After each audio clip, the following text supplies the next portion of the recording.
What is good, you guys? Welcome back to the Heat Report. The Miami Heat have won against the Toronto Raptors in the last game of the preseason for the Heat, 117 to 105. Very convincing fashion, especially in the second half. We absolutely dominated them in the second half.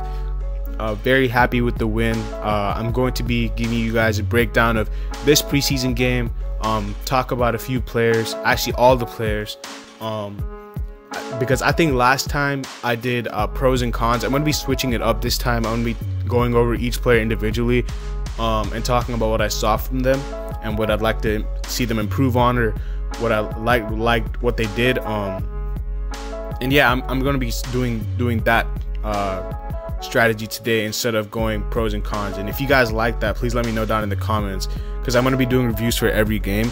I'm also going to be doing a preview for the Orlando Magic game, which is on the 23rd. So I'll be doing a preview and getting that out there before that. I'll be doing previews and reviews for regular season games. And the season starts in 5 days, or yeah, 5 days. So very, very excited for that. And let's get right into it. Before we get into it, actually, I just want to make sure you guys leave a like and subscribe. You guys have absolutely been killing it, showing love. You guys are absolutely the best. Let me know down in the comments below if you guys want to see anything new from me. But everything Miami Heat related, I'm going to be trying to cover. Trades, signings, games, reviews, previews, breakdowns, everything. So let's get right into it. So as I said, the Heat beat the Raptors 117 to 105. Shot 53% from the field. So overall takeaways, very good against a very good defensive team. The Raptors last year were first, I think, in points allowed. So we were very good. Shooting 53% from the field is very good. But I was very impressed with our defense. We held the Raptors to 38% shooting. That is phenomenal because of the amount of weapons. I think the Raptors are fully healthy. Kyle Lowry played. Everyone played for the Raptors. And to hold them to 38% from the field is very impressive. We outshot them from the three-point range. We shot 51% from the three. 51% from the three. We did have a lot of turnovers, 26 turnovers. But as I said, the Raptors defense is elite, so you're going to have turnovers against them. We did end up, the turnovers didn't really bother us in the end, but we have to, make sure we stay more disciplined. And we out-rebounded them 51 to 37. So I think overall we outplayed the Raptors. Very good Raptors team. But I was very impressed by how we played, especially without Jimmy Butler.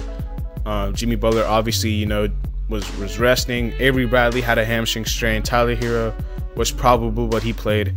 And I think Kendrick Nunn had a groin strain, and Gabe Vincent had a knee rehab. So those are 3 out of those 4 guys are guys that are solid rotation pieces. Gabe Vincent, we'll see where he stands on the rotation, but to beat the Raptors that we did, a fully healthy team that we did without these guys, is a good sign. I know it's only preseason, but I was very impressed with what we did last night. I'm going to be starting off with the starters, each player on the starters. Then I'm going to go to the bench. So let's start off with Tyler Hero, or should I call him Point Hero, because man, I was very intrigued to see how he'd play, because the starting lineup released a little bit before the game even started, and they said that Hero would start at the point guard position. So Hero, I wanted to see how he'd play at the point guard, and I thought he played pretty well. 10 points, 2 assists, a rebound. He did have 5 turnovers, which is probably prone to the fact that he was playing at the point guard position, which is why I think he's more of a shooting guard. I don't know if he's an actual point guard, but if he plays point guard, he's gonna have to reduce those turnovers down, because he did have the most turnovers on the team, and I think that was mainly due to the fact that he had the ball in his hands a lot. He only played 21 minutes. We didn't really get to see him in the second half as much as we did in the first half, but I mean, when he was open, he made threes. Got to the line once. 3 for 6 from the field overall.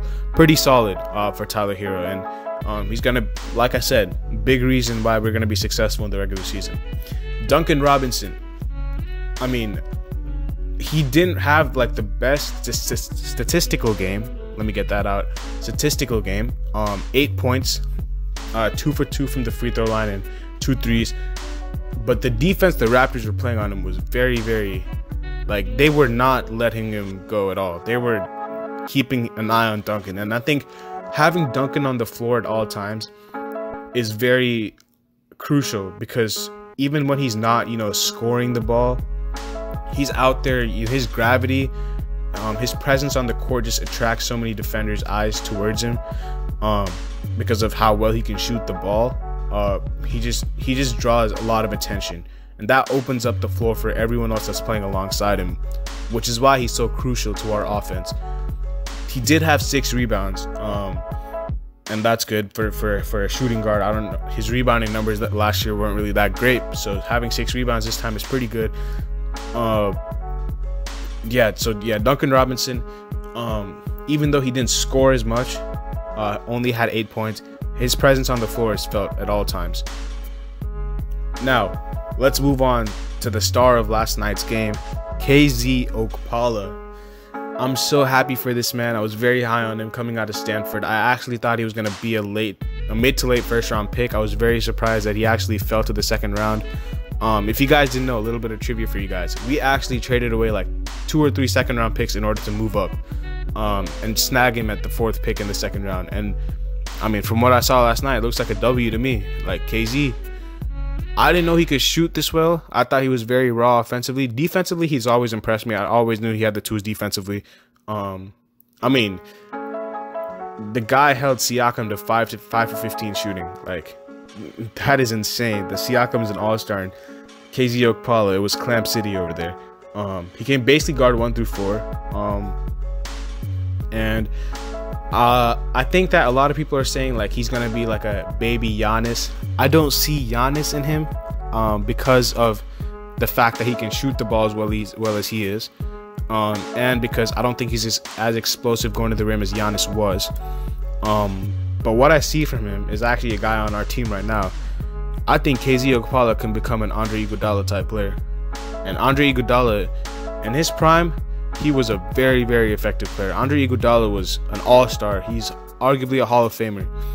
And KZ Okpala, I'm not saying he's going to reach that level, because it'd be, you know, foolish of me to say that after one game.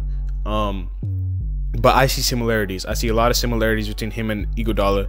And if Iguodala can take him under his wing and mentor him, I think it'll be very good for us. Defensively, he has the tools. And I'm actually leaning towards him starting at the 4 when Jimmy comes back. I think that'd be a very good, you know, defensively that team would be dope. With Bam, KZ, and Jimmy, it'd be a nightmare to score on. And I mean, I think that with KZ, it's all going to be about development and time. But it's very, very, very, like, a lot of the times, like, we see season after season after season, guys from our scouting team is elite, because guys just, you know, pop out of nowhere and just, you know, make an impact. And people all over the league, whether it's rival fans, opposition fans, executives, you know, analysts, they always say, well, the Heat got another one. They got another gem right there. Diamond in the rough. Kendrick Nunn, Duncan Robinson. We got them undrafted. KZ Okpala, 2nd round. Looks like a gem.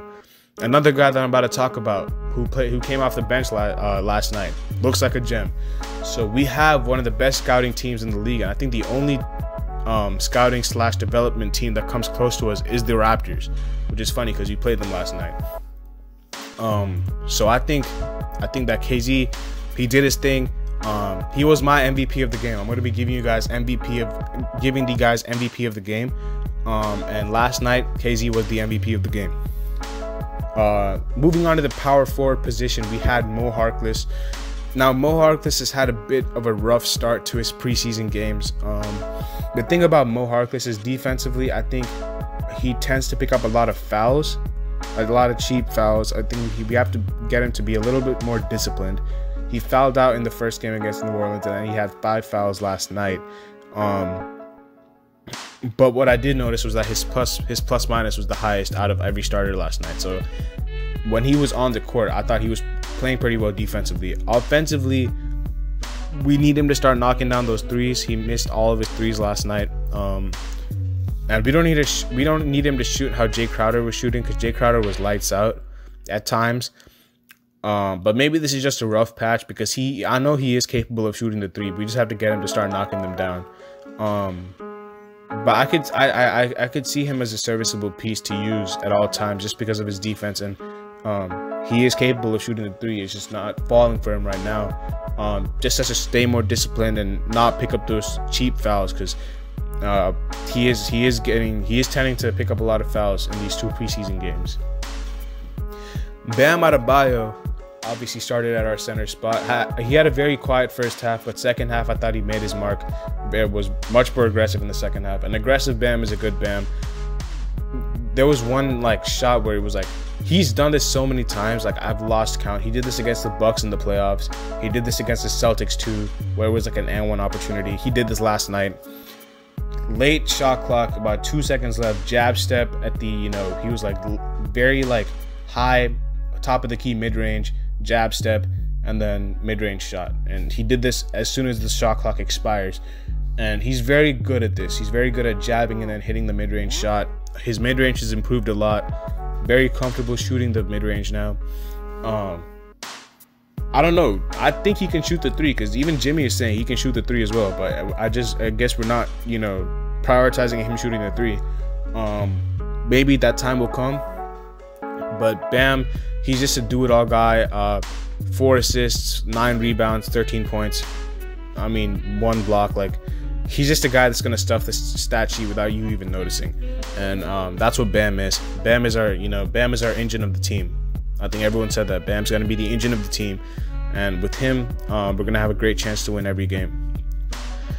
Moving on to the bench, we're gonna start off with Kelly Olynyk, who played 22 minutes and had 13 points. Now, Kelly Olynyk is a very frustrating player to watch. I actually like Kelly Olynyk more than Myers Leonard. And Kelly Olynyk, like, I think what Spo did was in the first preseason game, he played Myers Leonard. In the second preseason game, he played Kelly Olynyk. But Kelly is like so frustrating to watch because he takes these weird threes, these falling away, fading away threes, these sidestep, all this stuff. The man thinks he's Steph Curry out there, but I mean, he can't shoot the ball, but it's just his shot selection is, I think he's more confident than anyone on this team, the shots that he takes. But he did have 13 points. He's very adept at that keeper where he fakes the handoff. I think Bam does this too. Fakes the handoff and then goes to the rim. Kelly is very adept at this. The reason I like him more than Myers is I think he's much more, I think offensively he's much more agile. I think Myers is very slow. Kelly Olynyk is very more mobile offensively. And I mean, he's always going to be a guy that can just, when he gets hot, I remember that one game against Denver last year in the bubble where he absolutely started torching from the 3-point range. Like, I'd never seen anyone get that hot before. Well, obviously, apart from like Klay Thompson and stuff, but when he gets hot, he's very hard to stop. He's always going to be serviceable because he can knock down the three, and he's just a very useful player to have on the bench. Chris Silva played 7 minutes last night. He was actually the guy who played the least amount of minutes. Didn't really do much at all. The thing about Chris Silva, I think even the commentators mentioned it. He's a very he's a very solid prospect. But the thing about Chris Silva is he also tends to get in a lot of foul trouble, setting illegal screens and all that stuff. And we saw him pick up a quick foul as soon as he got in the game. He kind of reminds me of UD. He plays really hard, undersized, power forward. He just has to, stay out of foul trouble. Maybe I think he might be the second guy to be a two-way guy. Maybe not, but we just got to develop Chris Silva right. And I think in the future, I don't know about this season, but in the future, we'll see what the future holds for him. Precious Achiuwa, 23 minutes, 13 points, 15 rebounds, leading rebound getter off the bench. I'm so impressed by him. Double-double machine. I think in the NCAA last year, he led the college. He led the NCAA in double-doubles. So, I mean, and he's making his mark right now. There was this one possession, bro. He got the rebound. He got the defensive rebound. He took it coast to coast. He just ran, dribbled the length of the floor. Went into the, the Raptors mid-range area.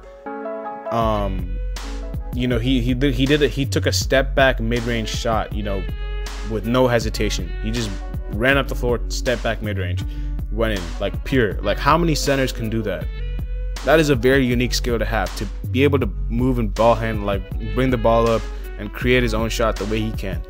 It's a lot like Bam. It's very freakish. Someone actually said, like, I saw someone said, we actually have Bam Adebayo and Duncan Robinson 2.0 on our bench.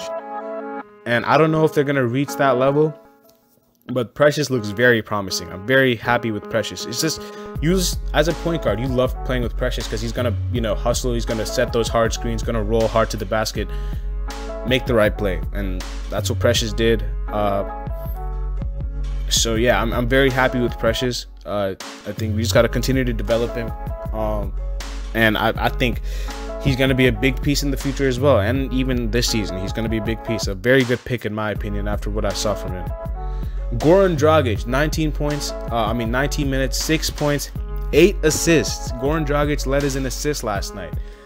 Now, this, a lot of people might not have noticed this, but I think Goran was a little bit rusty scoring the ball. But I thought he did a very good job facilitating. Got a couple lobs to Precious. He was tied with the highest plus-minus on our team with the next guy that I'm about to mention. And we just see the impact that he has, even though when he's not scoring the ball, he's just always, you know, he's always making the right play. And Goran Dragic, 8 assists, very good for him. I'm very happy to see Goran back. Didn't really look, he didn't look injured. He just looked a little bit rusty on the offensive end, got fouled on a couple 3-point shots. But we all know what Goran's capable of, especially when he's on. When he's on, Goran can be he's an all-star caliber player when he gets going. Now, the other guy that had the highest plus-minus on our team of 18, along with Goran Dragic, was Andre Iguodala. You would notice it. Iguodala is a very cerebral player. He's a guy that you just put on the floor and he does all the right things. He does all the little things. I remember, like, they had a wide open fast break. Iguodala just stole the ball. And I remember, like, someone said this. I forgot who it was. It may have been Mark Jackson when he was commentating. You can't leave the ball exposed when Andre Iguodala is there, because he's so adept at stealing the ball. He's so adept at, like, defending it. Like, Iguodala is one of the best out there.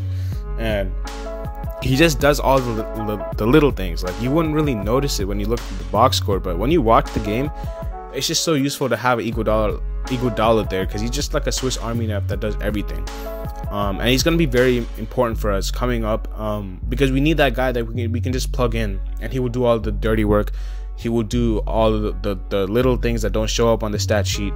And that's what he's been making a living out of recently. I know Prime Iguodala was very great, but since he lost that bounce, he's been, you know, he's been a Swiss Army knife for a lot of teams. BJ Johnson, I think BJ Johnson is going to be one of our two-way guys this year. 3 points, he hit a 3-pointer at the end. Didn't really do anything like too special. He only played 8 minutes. But we just got to develop him right, like Chris Silva. Yeah, I think BJ Johnson is going to be one of our G League guys. And the last guy, if I had to pick a co-MVP of the game, it would be this man, because he was absolutely torching it. I thought I saw Duncan Robinson reincarnated there, because Max Struss absolutely went off. 22 points. He shot 6 for 8 from the 3-point range. That is very, very good. 8 for 11 from the field. He had this like crazy dunk. I didn't know he had ups like that, but yeah, apparently he does.